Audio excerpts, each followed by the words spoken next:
Super star Rajinikanth அவர்களை பற்றி இளைய தளபதி விஜய் அவர்கள் கூறியதை தற்பொழுது காண்போம். சின்ன வயசுலிருந்தே நான் ரஜினி ரசிகன். வாரத்தில் 4 நாள் ஸ்கூலுக்கு போனால் 3 நாள் ரஜினி படம் பார்த்துட்ருப்பேன். எனக்கு 5 வயசாகி இருக்கிறப்ப ரஜினி சாரோட அன்புக்கு நான் அடிமை படம் ரிலீஸ் ஆச்சு. எப்படியாவது படம் பார்த்துடணும்னு ஆசை. ஆனால் ஸ்கூலுக்கு கட்டடிச்சிட்டு போகிற வயசு அல்ல அது. அதனால் நான் என்ன பண்ணினேன்னா, அப்பா ஷூட்டிங்க்கு போன உடனே எங்கள் அம்மா கிட்ட ரொம்ப அடம் பிடிச்சி மேட்னி ஷோவுக்கு போயிட்டேன். மேட்னி ஷோ பார்த்துட்டு வெளியே வந்ததும் திரும்பவும் ஈவினிங் ஷோ பார்க்கணும்னு அடம் பிடித்தேன். ஒரு போடு போட்டு வீட்டுக்கு கூட்டி வந்து விட்டாங்க. அங்கிருந்து நேரே சுரேந்திர மாமா வீட்டுக்கு போனேன். அவருக்கு நான் செல்ல பிள்ளை. என்னடா திடீர்னு வந்திருக்கேன்னு கேட்டார். அன்புக்கு நான் அடிமை படம் பார்க்கணும்னு சொன்னேன். என்னடா திடீர்னு வந்து சொல்கிறானாரு. இல்லை, கண்டிப்பாக போகணும்னு சொன்னேன். சரி வா, அம்மா கிட்ட போய் சொல்லிட்டு போகலாம்னாரு. இல்லை, அம்மா கிட்ட சொன்னால் திட்டுவாங்க. நான் உங்கள் வீட்டில் இருக்கேன்னு சொல்லிட்டு வந்துட்டேன். படம் பார்த்துட்டு நைட்டு போயிடுறேன்னு. அதே மாதிரி சுரேந்திரர் மாமா கூட போய் 2வது தடவையாக படம் பார்த்துட்டு வீட்டுக்கு வந்துட்டேன்.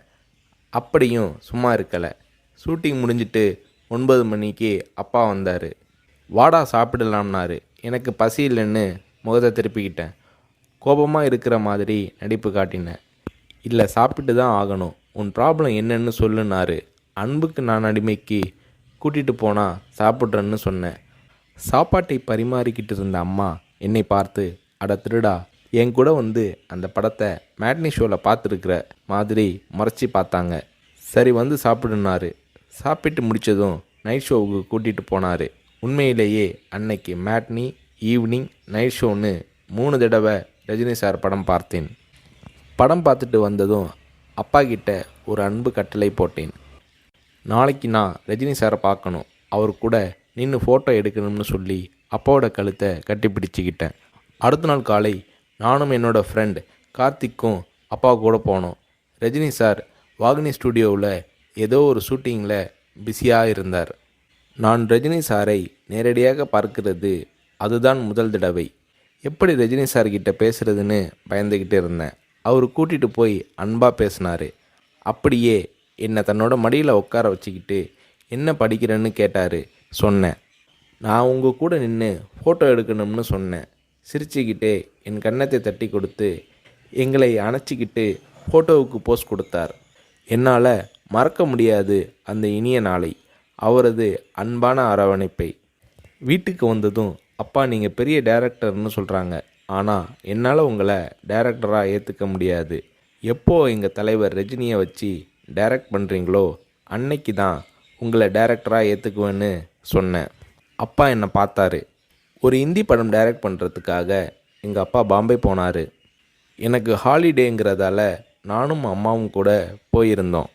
மும்பையில் இருந்த ப்ரொடியூசர் பூர்ணச்சந்திர ராவ் எங்கள் அப்பாவுக்கு ஃபோன் பண்ணி கூப்பிட்டதும் அப்பா அவரை பார்க்க போனார்.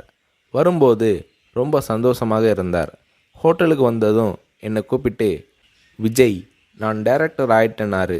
ரஜினி சாரை நடிக்க வச்சு டைரக்ட் பண்ண போகிறேன்னாரு. அந்த படம் தான் நான் சிகப்பு மனிதன். நீங்கள் நம்புறீங்களோ இல்லையோ, அந்த படத்தை நான் 17 தடவை பார்த்தேன். நடிக்கணும்னு ஆசைப்படுறியே, உனக்கு நடிப்பை பற்றி என்ன தெரியும்னு எங்கள் அப்பா கேட்டதும் உடனே அப்போதே ஒரு சீன் நடித்து காட்டினேன். அது என்ன சீன் தெரியுமா? அண்ணாமலை படத்தில் ரஜினி சார் பேசிய பெரிய டைலாக் சீன். நான் ரஜினி ரசிகனாக இருந்ததால் அவரோட பல வசனங்களை மனப்பாடம் பண்ணி வச்சுருந்தேன். அதில் ஒரு வசனம்தான் எனக்கு உதவியது. ரஜினி சார் சரத்பாபுவை பார்த்து தொடையில் தட்டிக்கிட்டு கோபமாக பேசுவாரே, அந்த வசனத்தை நான் பேசி நடிக்கிறத கொஞ்ச நேரம் அப்படியே கூர்ந்து கவனிச்ச எங்கள் அப்பா என்னை பக்கத்தில் கூப்பிட்டு, நாளைக்கு உனக்கு மேக்கப் டெஸ்ட் எடுக்கிறேன்னாரு. அவர் அந்த வார்த்தைகளை சொல்லி கை குலுக்கியதும் எனக்கு சிறகு முளைச்சி ஆகாயத்தில் பறக்கிற மாதிரி எல்லையில்லாத மகிழ்ச்சி பொங்கியது என்று நடிகர் ரஜினி அவர்களை பற்றி இளைய தளபதி விஜய் அவர்கள் கூறுகிறார்.